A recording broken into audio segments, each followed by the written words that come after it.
बिस्मिल्लाहिर्रहमानिर्रहीम। अस्सलाम वालेकुम।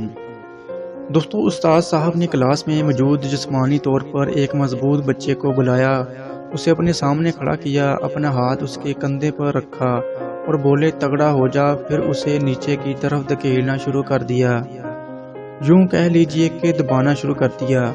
वो बच्चा तगड़ा था, वो अकड़ कर खड़ा रहा। उस्ताद मोहतरम ने अपना पूरा जोर लगाना शुरू कर दिया।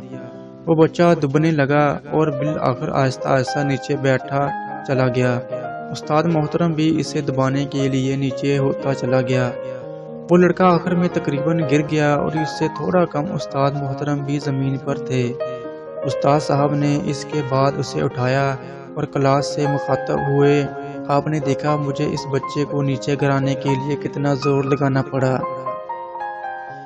दूसरा ये, जैसे जैसे नीचे की तरफ जा रहा था मैं भी इसके साथ साथ नीचे जा रहा था, यहाँ तक कि हम दोनों ज़मीन की सतह तक पहुँच गए।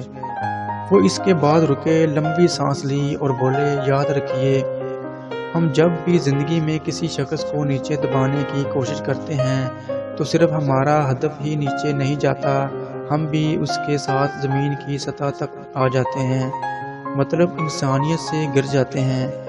जबकि इसके बरक्स हम जब किसी शख्स को नीचे से उठाते हैं तो सिर्फ वो शख्स ऊपर नहीं आता, हम भी ऊपर उठते चले जाते हैं, हमारा दर्जा, हमारा मकाम भी बुलंद हो जाता है।